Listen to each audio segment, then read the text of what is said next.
Decent.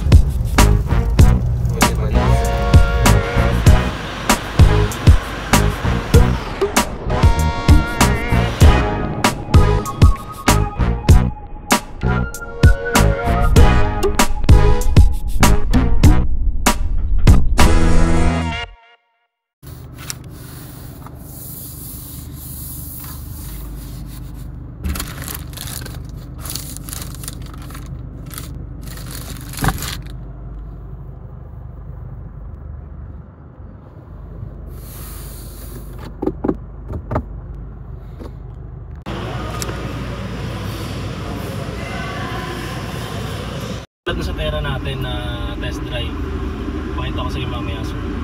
Tapos yung safety features naman niya, sir, is nandiyan na rin naman lahat. 2020 or 2019 model. Ito? Sir.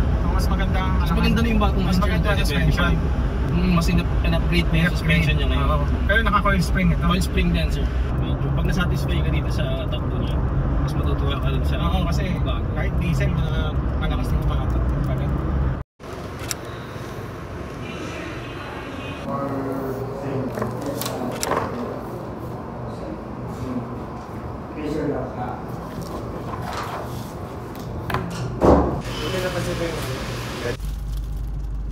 May bago ah. Naninibago ako. Seatbelt nga muna. Sa plastic pa. Let's go, boys. Hey! First ride. Nandito kami ng 2 PM at Nissan Santa Rosa and 5 PM na kami nakalabas and nakapag-drive. Plastic. Para lahat napanggalin yung plastic.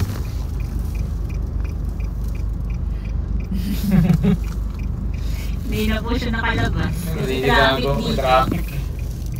Ayan o, traffic. Hindi na nakalabas. Hello, wait lang.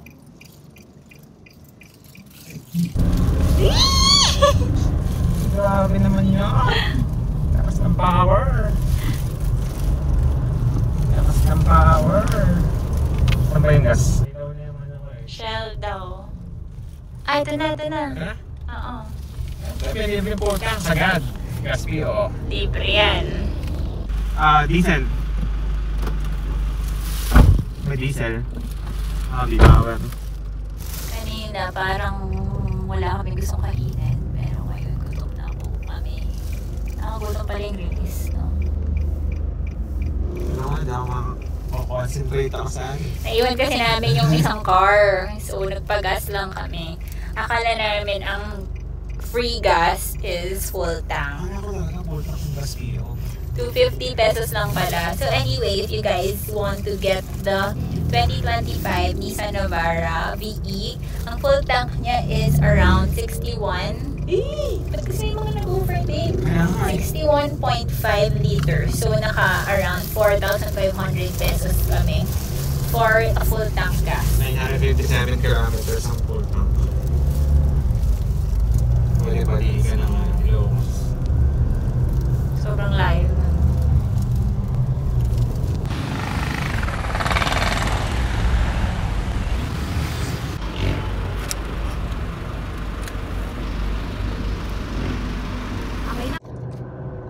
Review sa ating dashboard. So, steering wheel, parang rubber siya na may mga white stitches. Tapos sa left, meron siyang control for infotainment. Meron ka ditong volume, and then yung controls mo dun sa instrument cluster. Then sa right, nandito yung cruise control. So sa ating instrument cluster, meron ditong dalawang analog and I think 7-inch na digital na nasa gitna.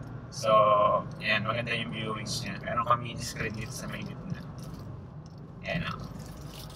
Okay, that's the infotainment. 9-inch. Same sa Terra with Apple CarPlay and Android Auto. And then sa aircon, dual climate control. Yan, nakikita kami ng aircon. And then sa kanyang dashboard, medyo flat na siya, same sa Terra. Then air ventilation ng aircon. USB Type A, USB Type C. Side, meron siyang vanity mirror. May ilaw. Then sa passenger, same din. With vanity mirror and lights. Then meron nga ilaw dito. Sa taas. There. And then, for lalagyan na shades. Sa ating rear mirror, meron siyang auto dim. And then dashcam, pina-install ko lang to by DDPi. Pag nakaarangkada siya, halimbawa yan, 60 pataas. Pag nahanap niya yung timing niya. So, kung lakas na yan, no? Lakas ng power niya, no? Oh. Ay, hindi na yung takbo natin lang. Pero, bawal kasi dito masyado mabilis. Pero pagka naka naman, from 0, papuntang segunda, yun ang medyo, for me, honest opinion lang, nahahanapin pa niya yung timing niya.